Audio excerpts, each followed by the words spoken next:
Welcome to C S academy. आज के जो हमारा टॉपिक है वो है इनपुट एंड आउटपुट स्टेटमेंट, ठीक है ना। स्टैंडर्ड इनपुट आउटपुट, ठीक है। सी प्लस प्लस में मतलब कि हम किस तरह से वैल्यू को इनपुट लेंगे यूज़र से, ठीक है ना, और किस तरह हम उसको स्क्रीन पर प्रिंट करवाएंगे। तो आज ये हमारा बहुत ही इंटरेस्टिंग टॉपिक है। तो चलिए हम स्टार्ट करते हैं।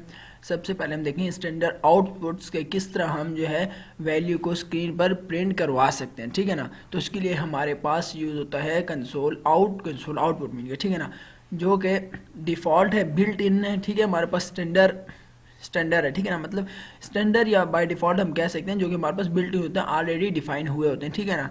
जैसे कि मैंने आपको पहले बताया कि हमारे पास एक कीवर्ड है, जो कि वो कीवर्ड है जो कि बिल्ट इन है हमारे पास, जिसमें हमारे पास सी आउट आ जाता है। और ये बेसिकली यूज़ किस लिए होता है कि हम किसी मैसेज को स्क्रीन पर प्रिंट करवाने के लिए हमारे पास यूज़ होता है, ठीक है ना, जिसको हम स्टैंडर्ड आउटपुट भी कहते हैं, ठीक है। सो जो सी आउट है वो बेसिकली जो है एक स्टैंडर्ड आउटपुट है, ठीक है ना, जिसके लिए हम क्या यूज़ करते हैं, सी आउट यूज़ करते हैं। और इसका जो बेसिकली सेंटेक्स है, सी आउट के पास बाद जो है हम लोग इंसर्शन ऑपरेटर जो है वो भी यूज़ करते हैं, ठीक है।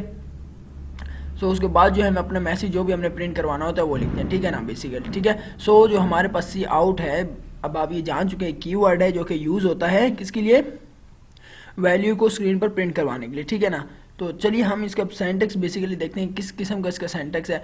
तो अभी आप देख रहे होंगे कि cout, insertion operator, variable, constant expression, कुछ भी अगर हमने प्रिंट करवाना है तो उसके लिए हम कंसोल आउटपुट यूज़ करेंगे, ठीक है ना। सी आउट का बेसिकली मतलब क्या है, कंसोल आउटपुट, ठीक है ना। सो अब मैं आपको एग्जांपल के थ्रू भी बताऊंगा, प्रोग्राम के थ्रू। पहले हम इसको थ्योरेटिकली देख लेते हैं इधर, ठीक है ना। तो जैसे हम नीचे डायग्राम देख रहे होंगे स्क्रीन पे, अगर हम लोगों ने कुछ प्रिंट करवाना है तो हम पहले लिखेंगे सी आउट, फिर इंसर्शन ऑपरेटर, उसके बाद जो है मैसेज लिखेंगे, ठीक है। सो इसका अपना सिंटैक्स है, ठीक है। सो यहाँ पर कुछ एग्जांपल आप लोगों को दिख रही होंगी स्क्रीन पर, जैसे कि हम लोगों ने अगर कुछ स्ट्रिंग प्रिंट करवाना है तो उसको हम डबल कोट में बंद करें। अगर हमने कुछ इंटीजर वैल्यू कुछ प्रिंट करवानी है तो, या कुछ भी कोई वैल्यू अगर हमने प्रिंट करवानी है तो हम उसको वैसे ही लिखें, ठीक है। अगर हमने कुछ वेरिएबल के अंदर कुछ वैल्यू है तो हमने अगर उसको प्रिंट करवाना है तो हम सिर्फ वेरिएबल का नेम लिखेंगे, ठीक है ना। सो ये बेसिकली हमारे पास कुछ एग्जांपल है, इसको भी हम देखेंगे आगे, ठीक है, प्रोग्राम के थ्रू। तो नेक्स्ट जो है हमारे पास हो गया स्टैंडर्ड इनपुट, ओके। उसे स्टैंडर्ड इनपुट, जैसे कि हमने पढ़ा स्टैंडर्ड आउटपुट, इसी तरह हमारे पास जो है स्टैंडर्ड इनपुट भी है, ठीक है ना। उसके लिए उसमें हम क्या कर रहे थे कि हम वैल्यू को स्क्रीन पर प्रिंट करवा रहे थे, ठीक है। लेकिन आप भी सोच रहे हो कि अगर हमने यूज़र से वैल्यू लेनी है तो उसके लिए क्या यूज़ करेंगे, तो उसी के लिए बेसिकली हम स्टैंडर्ड इनपुट्स यूज़ करते हैं। जैसे कि सी इन है हमारे पास कंसोल इनपुट, ठीक है ना, ये हम लोग जो है इसमें यूज़ करते हैं यूज़र से वैल्यू लेने के लिए, ठीक है ना। स्क्रीन पर हमारा वो जो है ब्लिंक करेगा कर्सर, ठीक है ना। उसके बाद जब यूज़र कुछ भी वैल्यू उधर लिखेगा तो वो बेसिकली इनपुट के तौर पे हमारा हम उसको यूज़ कर सकेंगे, किसके थ्रू, सी इन मतलब कि कंसोल इनपुट के थ्रू, ठीक है ना। सो ये बेसिकली एक ऑब्जेक्ट है, और इसे ये सी इन स्टैंड फॉर जो है हमारे पास कंसोल इनपुट है, ठीक है ना। सो उसमें हम कौन से इंसर्शन ऑपरेटर यूज़ करते थे सी इन लिखने के बाद, और इसमें हम क्या यूज़ करेंगे, एक्सट्रैक्शन ऑपरेटर इसमें हम यूज़ करते हैं, ठीक है ना। लेकिन आपने इधर एक बात याद रखनी है कि सी प्लस प्लस हमारे पास केस सेंसिटिव है, ओके। तो इसमें जितने बिल्ट हमारे पास कीवर्ड्स हैं तो वो स्मॉल अल्फ़ाबेट या लेटर में जो है वो होंगे, ठीक है ना, स्मॉल पे ही होंगे, ठीक है। सो इसका अपना सिंटैक्स है बेसिकली। अगर आप देख रहे होंगे तो इधर हमने सी इन एक्सट्रैक्शन ऑपरेटर लगाया, ठीक है ना, उसमें हमने इंसर्शन ऑपरेटर लगाया था, ठीक है। और उसमें हमने वेरिएबल देखे थे, कुछ भी हम उसमें प्रिंट करवा सकते थे, ठीक है ना। और इसमें जब हमने कोई वैल्यू इनपुट लेना होगा, जाहिर सी बात है वेरिएबल के थ्रू हम लोग इसमें वैल्यू लेंगे, ठीक है ना। तो इसमें सिर्फ वेरिएबल ही हमने लिखा, ठीक है। इसको मैं आपको प्रोग्राम के थ्रू भी दिखा दूंगा, ठीक है। सो इसके कुछ एग्जाम्पल हम देख लेते हैं। जैसे कंसोल इनपुट आप देख रहे हैं सी इन एक्सट्रैक्शन ऑपरेटर ए, अगर आपने मल्टीपल वैल्यू का इनपुट लेना है तो आप एक ही लाइन में भी लिख सकते हैं, अलग अलग भी लिख सकते हैं, ठीक है। तो चलिए हम इसको प्रोग्राम के थ्रू देख लेते हैं इन दोनों को, कंसोल इनपुट को, कंसोल आउटपुट को, किस तरह हम वैल्यू स्क्रीन पर प्रिंट करवाते हैं, किस तरह हम इनपुट मीन्स के वैल्यू को हम यूज़र से लेते हैं। तो चलिए हम स्टार्ट करते हैं Dev C plus plus compiler में। सो ये जो है हमारे पास डेव सी प्लस प्लस का कंपाइलर, जो हम न्यू फाइल क्रिएट करते हैं, Ctrl+N। तो चलिए स्टार्ट करते हैं, हैश इंक्लूड आईओ स्ट्रीम। अच्छा, इधर मैं आपको एक और बात ये भी बताऊंगा कि आईओ स्ट्रीम जो आप देख रहे हैं, इसी के अंदर जो है हमारे पास क्या होता है, ये सी इन और सी आउट जो है ये इसके अंदर ही डिफाइन हुए हैं, ठीक है ना। जैसे कि मैंने आपको बोला ऑलरेडी डिफाइन हुए थे, ठीक है ना। तो हम लोग हेडर फाइल यूज़ करते हैं किसी खास फंक्शन के लिए, तो कंसोल इनपुट आउटपुट के लिए जो है हम ये आई ओ स्ट्रीम यूज़ करते हैं, मीन्स कि इनपुट आउटपुट स्ट्रीम, ठीक है ना। तो ये एक न्यू पॉइंट है, ये आपको पता होना चाहिए बेसिकली, ठीक है ना। Using name space S D sorry, तो मेन फंक्शन हम देखेंगे, ओके। सो अब यहाँ पर हम देखते हैं, ठीक है, कि हम किस तरह से एक वैल्यू स्क्रीन पर प्रिंट करवाएंगे कुछ भी, और किस तरह हम इसको इनपुट के थ्रू हम लेंगे। तो चलिए स्टार्ट करते हैं। पहले हम एक वेरिएबल डिक्लेयर कर लेते हैं, इंट ए कॉमा बी। ये ऑलरेडी इसके ऊपर मैंने वेरिएबल के ऊपर जो है एक वीडियो बनाई है, हम किस तरह इसकी नेमिंग करते हैं या डाटा टाइप से, सब कुछ मैंने पिछली वीडियोस में जो है एक्सप्लेन किया हुआ। आप अगर आपको ना समझ में आए तो आप वो पहले देख लें, ठीक है ना, ताकि आपको इजीली समझ आ सके। तो हमने वेरिएबल डिक्लेयर किया।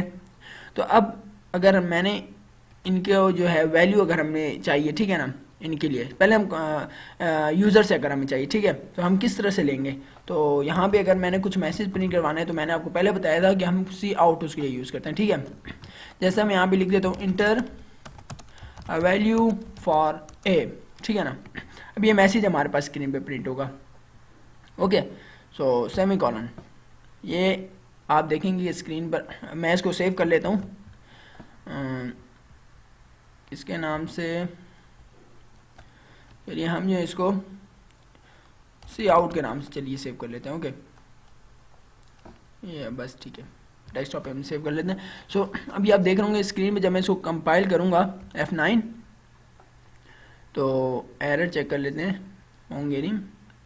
तो आपने देखा एरर नहीं है, तो अब 10 हम इसको अब रन करते हैं। तो आप देख रहे हैं स्क्रीन पर क्या आ रहा है, inter a value for a, okay. तो ये किसके थ्रू हमने किया, कंसोल आउटपुट के थ्रू। अभी हमने वैल्यू लेनी है किसके लिए, ए के लिए, ठीक है ना। तो हम किस तरीके से ए के लिए वैल्यू लेंगे। सो सी इन एक्सट्रैक्शन ऑपरेटर, ठीक है ना। देखिए थोड़ा सिंटैक्स में थोड़ा सा डिफरेंस है, ठीक है। वेरिएबल का नेम हम लिखेंगे जिसके लिए हमें वैल्यू चाहिए, ठीक है ना। तो अभी हम इसको अगेन कंपाइल करेंगे एंड देन रन करेंगे। तो आप देख रहे हैं अब इस बार हमारे पास स्क्रीन पे आप देख रहे हो कर्सर ब्लिंक कर रहा है, ठीक है ना। तो हम इसको 34 अगर हमने वैल्यू दी, देखें ये इसने वैल्यू ऐसा इनपुट ले ली। सो अगर आप कह रहे हैं कि हम मुझे ये हमें किससे पता लगे कि इसने वैल्यू ली, तो आप इसको अगेन अगर आपने जैसे मैंने ऊपर एग्जांपल बताई थी कंसोल आउटपुट की, तो आप देख रहे थे कि हमने उधर सिंपल ए भी लिखा हुआ था। अगर आपने सिर्फ देखें, अगर आपने कोई स्ट्रिंग प्रिंट करवाना है तो आप देख रहे हैं उसको आपने डबल कोट में बंद करना है।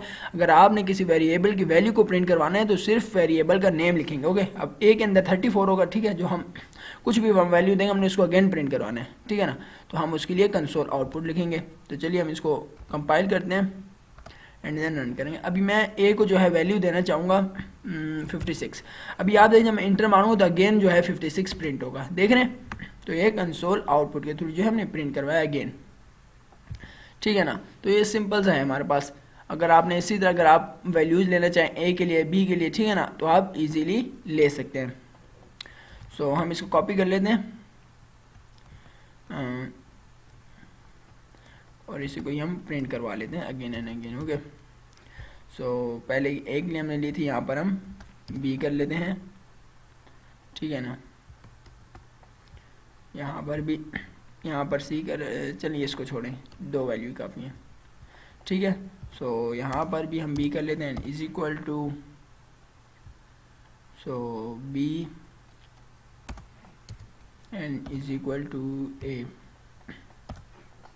सो यहाँ पर आप देखेंगे कि हम लोगों ने वैल्यूज़ लेंगे इधर ए एंड बी के लिए, ठीक है ना, और नीचे हम जो है इनको प्रिंट करवा देंगे अगेन। पहले हम वैल्यूज़ ले लेते हैं इनके लिए, ओके। सो कंपाइल करेंगे हम इसको। तो आप देखेंगे पहले जो है हमारे पास ए के लिए वैल्यू मांग रहे, ए को हमने 23 वैल्यू दे दी एंड बी के लिए अगर आपने कुछ देनी है तो 45, ठीक है ना। ये सिंपल वैल्यूज़ आ गई हमारे पास। सो अभी अगर आप चाह रहे हैं कि मैंने इन दोनों यूज़र से हम वैल्यू लेकर अगर हमने 2 वैल्यूज़ को ऐड करवाना है तो आप वो इजीली कर सकते हैं। तो अभी मैं आपको दिखा देता हूँ। फॉर एग्जांपल अगर आपने वैल्यूज़ ले ली तो हम क्या करेंगे, सी को हम क्या साइन कर देते हैं ए प्लस बी, उसके बाद हमने इनको ऐड करवाना है, ठीक है ना। तो सी आउट जैसे कि यहाँ पे हम लिख देते हैं the sum of 2 values, okay. Is equal to, इनका सम क्या होगा। तो अभी आप यूँ भी कर सकते हैं कि टेक्स्ट अगर कुछ मैसेज आपने प्रिंट करवाने के बाद अगर आपने इस सी की वैल्यू अपने प्रिंट करवानी तो आप लिख सकते हैं, ठीक है ना, सी। तो अभी आप देखेंगे कि जो दो वेरिएबल हमने ए बी बनाए हुए हैं वो ऐड होने के बाद सी में स्टोर हो जाएंगे और सी की वैल्यू जो हमने इधर प्रिंट करवाई हुई। ओके, तो चलिए कंपाइल करते हैं। कंपाइल करने के बाद हम इसको F10 रन करेंगे तो आप देखें ए की वैल्यू मांगी, मैंने इसको 67 दे दी। ओके, एंड देन अब ये बी के लिए वैल्यू मांग रहे तो 34 दे दी, ठीक है ना। सो भी आप देख रहे हैं 101 मीन्स का 101 हमारे पास आंसर आ गया, ठीक है। तो ये सिंपल सा प्रोग्राम था हमारा, टू वैल्यूज़ को ऐड करवाना था। तो आपको अभी इंशाल्लाह समझ आ गई हो कि basic console input and output हम किस तरह यूज़ करते हैं, ठीक है ना। तो ये आज का हमारा सिंपल लेक्चर था, ठीक है। आगे वाली वीडियोस में जो आपको मैं एक फुल कैलकुलेटर बनाना सिखाऊंगा, ठीक है, क्योंकि उसके लिए हमें कुछ इफ़ एल्स स्टेटमेंट की रिक्वायरमेंट है, कुछ स्विच की, तो हम स्टेप वाइज चलेंगे और पहले उनको सीखेंगे। तो आपको मैं सिंपल सा कैलकुलेटर बनाना सिखाऊंगा, ठीक है ना। तो ये जो आज का हमारा सिंपल टॉपिक था, ठीक है। अगर आपको हमारी वीडियो अच्छी लगी तो प्लीज़ लाइक एंड शेयर ज़रूर कीजिएगा और साथ ही सब्सक्राइब कीजिएगा और बेल के आइकन दबाना ना भूलिएगा ताकि आपको हमारी लेटेस्ट इंफॉर्मेशन मिल सके, ठीक है। तो थैंक यू फॉर वॉचिंग।